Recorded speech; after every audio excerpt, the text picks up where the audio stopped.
सभी विद्यार्थियों का हार्दिक स्वागत, हार्दिक अभिनंदन।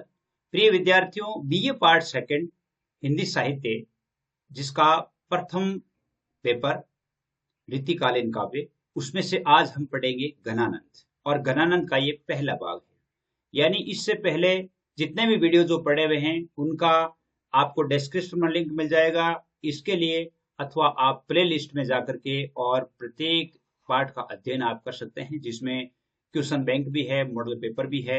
यानी आपके लिए जो मॉडल पेपर है, क्वेश्चन बैंक है, हिंदी, पॉलिटिकल साइंस और हिस्ट्री, इन तीनों विषय के आप जो अध्ययन है वो कर सकते हैं।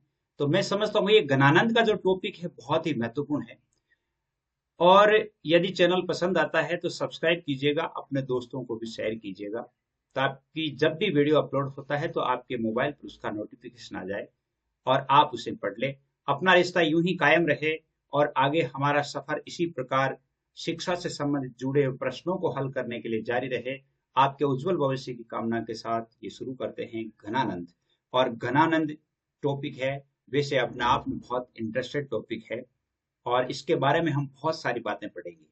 यानी जैसे हम क्या क्या पढ़ेंगे, देखिए आज इसके बारे में हम जो पढ़ेंगे वो आपको बता दूं कि घनानंद, एक तो घनानंद और सुजान का संवाद, यानी गजानंद, घनानंद और सुजान कौन थे इसके बारे में हम पढ़ेंगे। घनानंद का परिचय पढ़ेंगे, घनानंद को राज दरबार क्यों छोड़ना पड़ा इसके बारे में पढ़ेंगे, घनानंद का काव्य सौंदर्य पढ़ लेंगे और घनानंद के जो कवित सवैया है उनमें से 3-4 की व्याख्या तक पढ़ लेंगे। यानी पहला भाग है ये फर्स्ट पार्ट है। फर्स्ट पार्ट में हम क्या क्या पढ़ लेंगे, इतनी 4-5 बातें, ये लगभग आपके एग्जाम से संबंधित है, लेकिन फिर भी दूसरा भाग जब आएगा तो दूसरे भाग में सारी व्याख्याएं होगी। उसके अलावा क्वेश्चन आंसर होंगे, इसके अलावा क्या होंगे, क्वेश्चन आंसर होंगे। यानी इस पार्ट के जो मुख्य क्वेश्चन बनते हैं वो, और जो रह गए हैं कवित या उनके पद, उन कवितों का सरलार्थ व्याख्या सब कुछ मिलेगा। तो दूसरे पार्ट तक ये घनानंद है वो कंप्लीट हो जाएगा। तो आज का जो घनानंद का परिचय है इसके बारे में हम सबसे पहले चलते हैं कि घनानंद थे कौन। घनानंद कौन थे? विक्रम संवत 1746 में जन्म हुआ था। विक्रम संवत 1746, और यदि हम इसको ईस्वी सन में ले तो 1689 ईस्वी सन में आता है। और विक्रम संवत है यानी ईस्वी सन, और मृत्यु है वो 1739 ठहरती है। विक्रम संवत 1746 से 1796 यानी 50 वर्ष की उम्र तक यानी अपनी कविता से इससे अपने हिंदी साहित्य को सींचा। और जैसे रीतिकालीन कवि थे ये घनानंद, रीतिकालीन कवि थे, तो रीति काव्य धारा को थोड़ा सा हम समझ लेते हैं। एक तो रीतिकालीन काव्य को 3 भागों में बांटते हैं, रीतिबद्ध, रीतिसिद्ध और रीतिमुक्त। या अगर मान लो आपकी रीति से संबंधित सवाल भी आते हैं प्रश्न कि रीतिकालीन काव्य की विशेषताएं लिखिए, तो उसमें आप रीति काव्य को 3 भागों में बांटेंगे, रीतिबद्ध काव्य धारा, रीतिसिद्ध काव्य धारा, रीतिमुक्त काव्य धारा। रीतिबद्ध कवि में आप जानते हैं, रीतिबद्ध कवि वो है जिन्हें लक्षण ग्रंथों की जानकारी थी, रीति सिद्धांतों का प्रतिपादन किया था। उसमें से आचार्य कवि जैसे मतीराम है, केशवदास है, सेनापति है, पद्माकर है, ये सभी किसके आते हैं? रीतिबद्ध कवि होते हैं। रीतिसिद्ध कवि वो थे जिनको लक्षण ग्रंथों की जानकारी थी, लेकिन उन्होंने उनका प्रयोग या उन पर कोई विशेष कोई ग्रंथ नहीं लिखा और उन सिद्धांतों की कोई व्याख्या नहीं की। उनमें से सबसे जो रीतिसिद्ध कवि है वो बिहारी है, बिहारी को पूरा ज्ञान था। रीतिमुक्त काव्यधारा, रीतिमुक्त काव्यधारा में वो कवि आते हैं जिन्होंने मुक्त भाव से अपने हृदय की भावनाओं को व्यक्त किया है, जिन्होंने लक्षण ग्रंथों को पीछे छोड़ करके और मुक्त भाव से, अनायास ही उनके काव्य में जो छंद अलंकार आ गए हैं वो अलग बात है, बाकी उन्होंने ये नहीं कि लक्षण ग्रंथ लिखा हो। रीतिमुक्त में आते हैं आपके घनानंद, आलम, बोधा, ठाकुर, जिसको हम आग बोटा कह सकते हैं इसको याद करने के लिए। आलम, घनानंद, बोधा, ठाकुर, आग बोठा यानी। और घनानंद जो है रीतिमुक्त काव्यधारा के कवि है। कौन से हैं? रीतिमुक्त काव्यधारा के कवि है। अब इनके बारे में हम जानते हैं, इनकी कुछ ऐसी बातें जानते हैं जिनके बारे में बहुत अधिक ताज्जुब होगा आपको। जीवन परिचय को यदि हम चलें तो रीतिमुक्त स्वच्छंद काव्यधारा के प्रमुख कवि है और 1746 यानी 1689 में जन्म होता है, ये अपन पढ़ लेते हैं।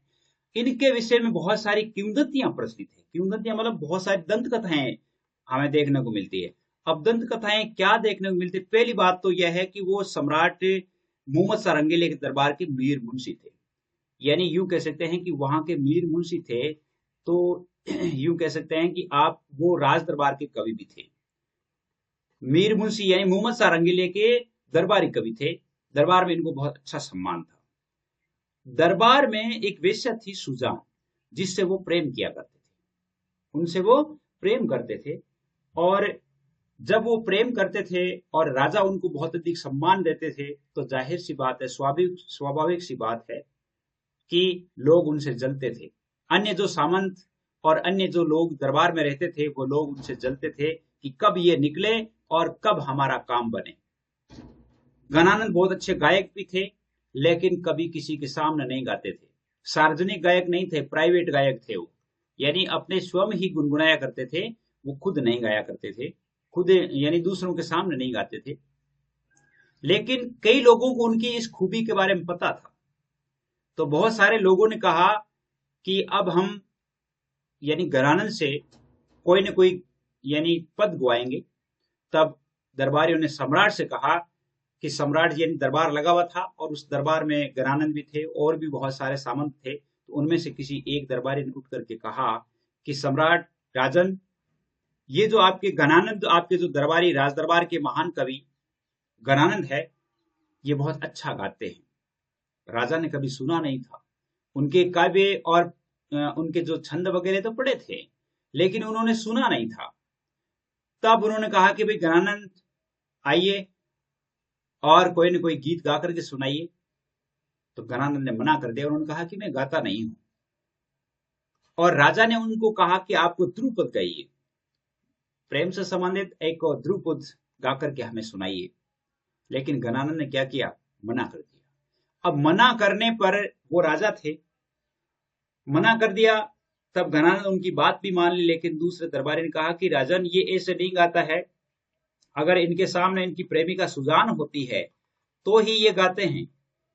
तब राजा ने प्रेमिका सुजान को बुलाया और कहा कि भाई सुजान, तुम कहो, गणानंद को गीत गाने के लिए, गणानंद को पद सुनाने के लिए तुम कहो।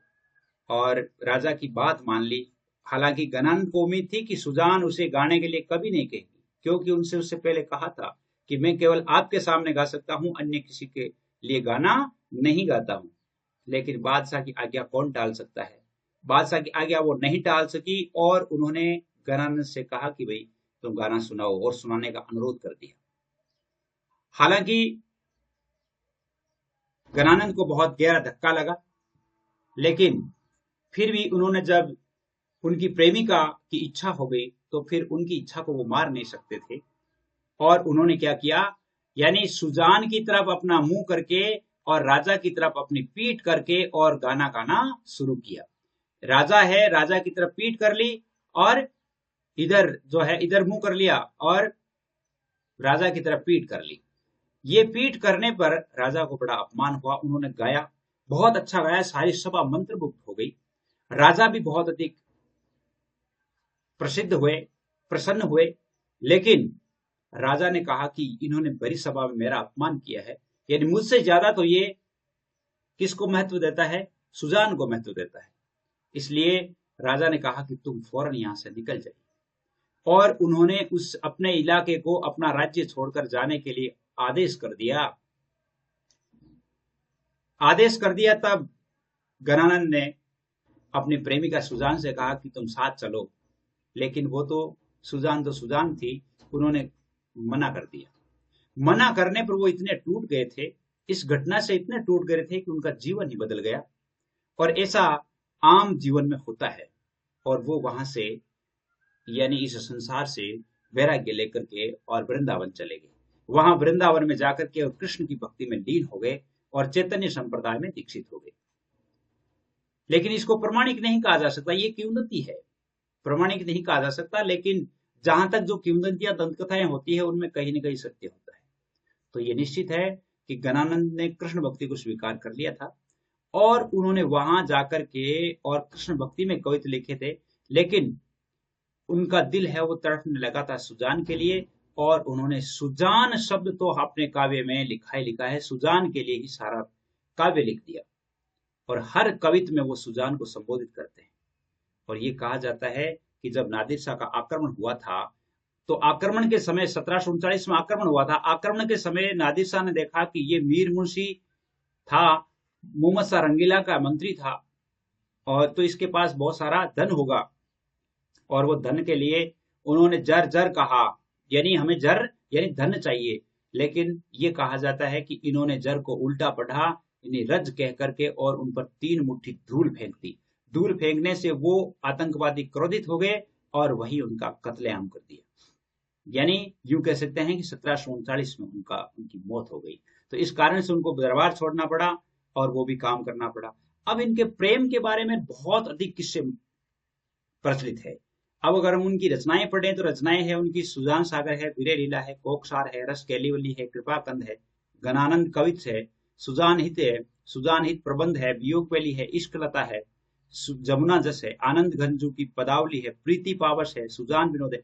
ये सारी की सारी इनकी कविताएं, इनके कवित्व और इनके काव्य हैं। इतने ग्रंथों को इन्होंने लिखा था और असली नाम को लेकर के भी बहुत अधिक मतभेद है। विद्वान कहते हैं कि गणानंद था या आनंद गण था, इनमें से कौन था। लेकिन हंगरी के विद्वान इम्रे बंगा है जो वो लिखते हैं कि इनका असल नाम आनंद घन था और उन्होंने अपने नाम को गणानंद में बदला था। उनका पूरा असली नाम तो क्या था, आनंद घन था, और जबकि उन्होंने नाम बदल के गणानंद कर लिया था। ये रचनाएं हुई। अब हम चलते हैं इसके काव्य सौंदर्य की तरफ। ये इंपॉर्टेंट प्रश्न आता है आपके काव्य सौंदर्य।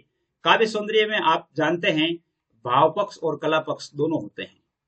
तो भाव पक्ष में यदि हम ले तो पहली बात है इनके काव्य में प्रेम और श्रृंगार मिलता है, रूप का सौंदर्य मिलता है, प्रेम की पीर और वीर्य का वर्णन मिलता है, अलौकिक प्रेम मिलता है, सरस शिल्प और सौष्ठव मिलता है। कलात्मकता में इनकी भाषा, अलंकार, छंद, शैली, शब्द, इन सभी पर हम विचार करेंगे। अगला वीडियो जब होगा तो उसमें विचार करेंगे। यानी ये प्रश्न है जो आपको पूर्ण रूप से हल करके दिखाएंगे कि इस प्रकार ऐसा प्रश्न आ जाए तो आपको कैसे लिखना है।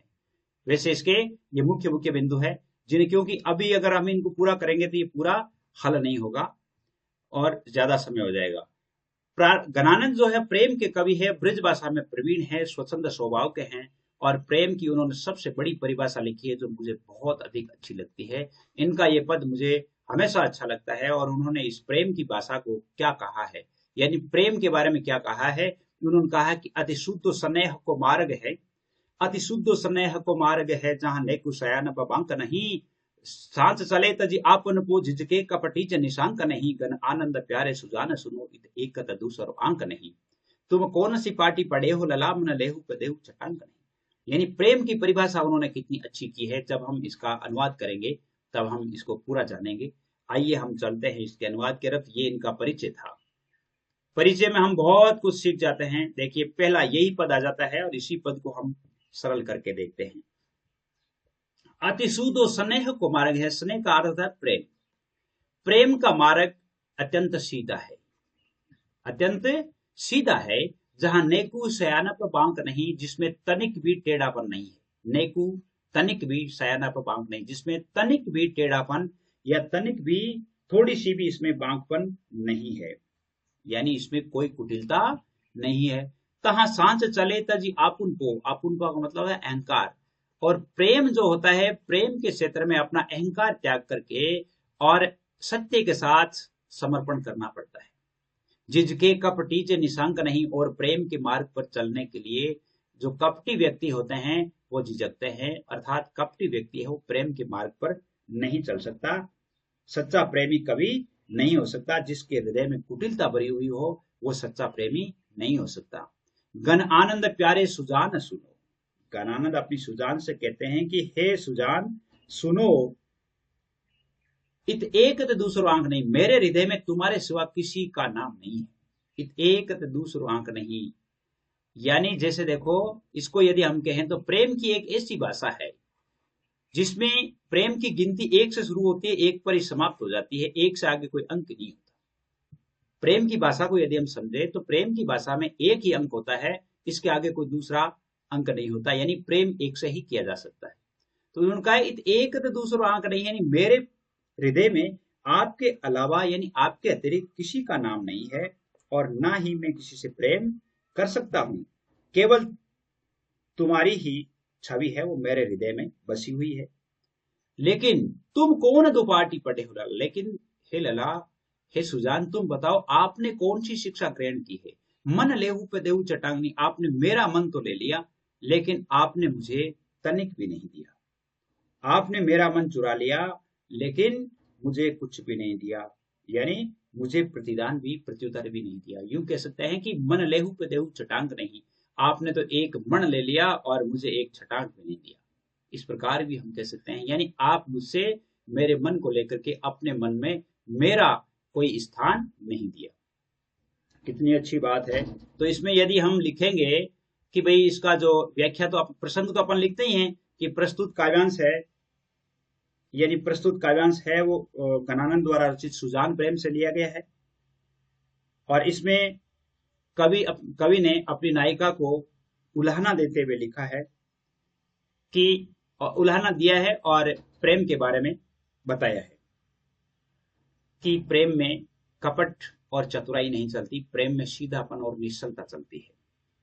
इसके अलावा अलंकार की बात करें इसमें, तो अनुप्रास है और श्लेष अलंकार है। अनुप्रास है और श्लेष अलंकार है। अनुप्रास और श्लेष अलंकार है इसमें, और ये सवैया छंद है, आप जानते ही हैं। अगला देखिए, अगला पद क्या है। अगला पद भी बहुत अच्छा है। अगले पद में कहते हैं कि रूप निधान सुजान सखी, रूप निधान सुजान सखी जबते इन नैन नेक निहारे, दीट थकी अनुराग छकी मति लाज के साज समाज विसारे, लाज के साज समाज विसारे, एक अचंबो गन आनंद है नित ही पल पल पाट उधारे, तार टरे नहीं तारे कहूं सुलगे मन मोहन मोह के तारे। यानी कितनी अच्छी बात है। रूप निधान, यानी इसने इसमें वर्णन किया है किसका, उसके सौंदर्य का। और क्या वर्णन किया है देखते हैं।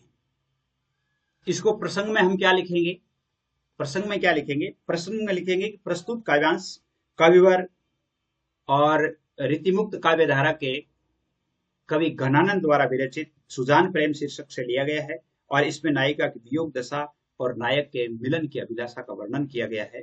तब वो अभिलाषा का वर्णन किया गया है। अब हम इसमें देखेंगे कि क्या है। कोई वीरणी नायिका एक अपनी सखी से कहती है, रूप निदान सुजान सखी जबते इन नैनन नेत्र निहारे। अपनी सखी से कहती है कि हे सखी, जब से मैंने इस सौंदर्य भंडार प्रियतम, मेरे प्रियतम को देखा है। यहाँ पर प्रियतम हम श्री कृष्ण को ले सकते हैं।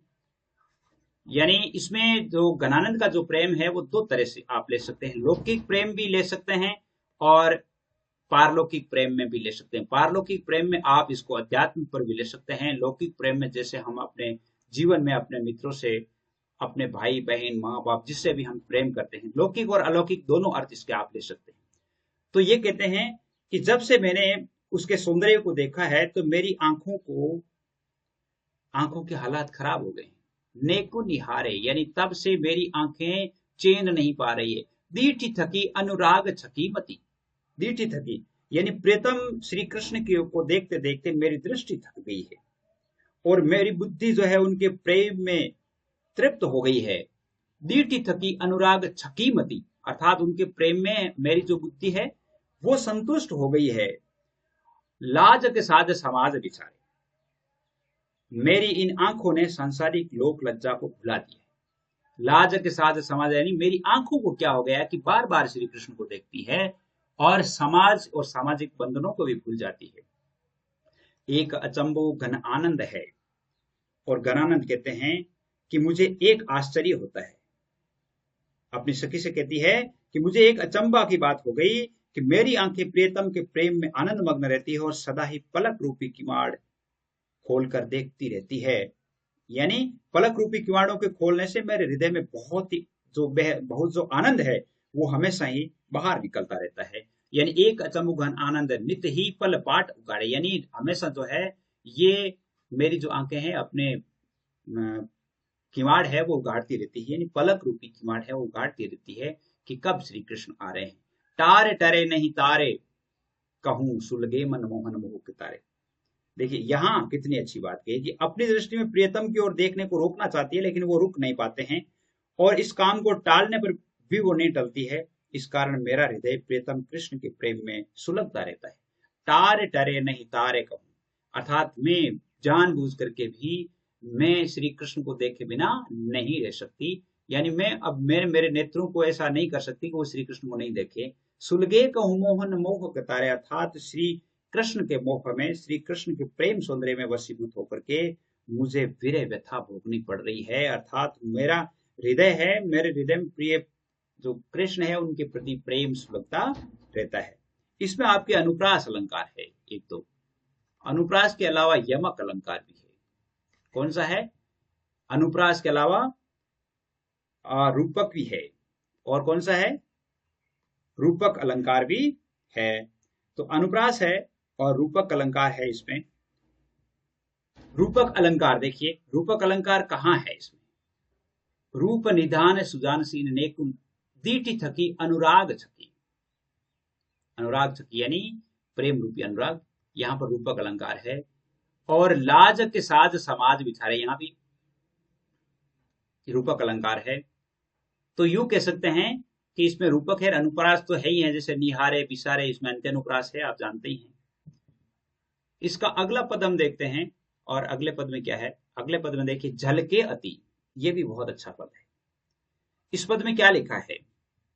इस पद में लिखते हैं कि झलके अति सुंदर आनन्न घोर छके द्रग राजत मानन छुए हंस बोलन में छवि फूलन की वर्षा उर ऊपर जाती हुए लटलोल कपोल कलोल करे कल कंठ बनी जल जावली वे अंग अंग तरंग उठे दुति की परिहे मन रूप अवे धर्चे। कितनी सुंदर बात कही है।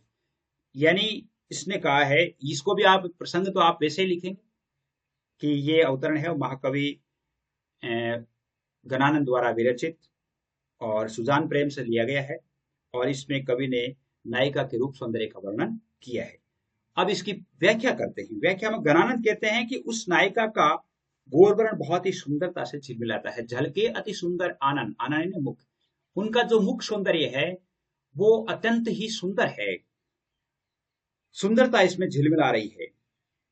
झकेद्र राजत मानन छुए, और कानों को स्पर्श करते हुए उसके मदमस्त विशाल नयन है वो शोभायमान हो रहे हैं। छकेद्र राजत मानन छुए यानी उनका मुख सुंदर है, और उस मुख में बड़ी बड़ी आंखें जो कि यानी कानों को छूती हुई उनकी जो आंखें हैं, यानी कहने का अर्थ है कि उनकी आंखें जो है वो बड़ी है, और बड़ी आंखें जो है वो कानों को छूती हुई माने लगती है, और ऐसा लगता है कि मानो विशाल नयन है वो शोभायमान हो रहे हैं।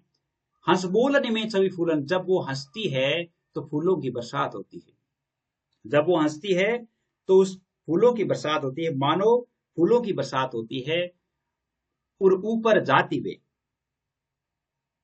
ऐठी मतलब देखने वाले, और लटलोल कपोल कलोल करे कल कंठ बनी जल जावल। जलज, जलज का अर्थ होता है कमल, जल जावल यानी कमलों की माला। लटलोल कपोल कलोल करे, अब देखिए यहां पर उनकी चंचलता और उनकी सुंदर लटें हैं, वो कितनी सुंदर है। जब वो देखती है तो बोलती है तो फूलों की बरसात हो रही है, और गालों पर क्रीड़ा करते हुए उनके जो कुंडल है, लटलोल कपोल कलोल करे कल कंठ बनी जल जावली वे, और उसके सुंदर कंठ में मोतियों की माला है, वो बहुत ही सुंदर सुशोभित हो रही है। उसके एक एक अंग में सुंदरता की लहरें, अंग अंग तरंग उठे द्युति की, अर्थात उनके एक एक अंग से सुंदरता की लहरें उठती है। परिहे मन रूप धरे धरजुए, यानी ऐसा लगता है मानो सौंदर्य अभी अभी धरती पर चू पड़ेगा, अर्थात धरती पर गिर पड़ेगा, धरती पर चू जाएगा। तो ये कितनी सुंदर है उसके मुख की शोभा। और इसमें आपके अनुप्रास अलंकार है, इसके अलावा रूपक है, इसके अलावा उत्प्रेक्षा है। उत्प्रेक्षा कहाँ है? मनो, परिहे मनो रूप धरे अवैध धरज्वे, यानी मानो उसका रूप सौंदर्य है वो धरती पर चू कर पड़ने वाला है। और इसमें पुनरुक्ति प्रकाश अलंकार भी है। पुनरुक्ति प्रकाश अलंकार कहाँ होता है? पुनरुक्ति प्रकाश अलंकार होता है जब एक ही वर्ण का दो बार प्रयोग होता है, दोनों बार अर्थ है वो अलग अलग नहीं होकर के सेम ही होता। अंग अंग है ना, या अंग अंग तरंग, तो अंग अंग का अर्थ दोनों का अर्थ सेम ही है। इसका अर्थ है कि यहाँ पर कौन सी है, कौन सा अलंकार है? यहाँ पर पुनरुक्ति प्रकाश है।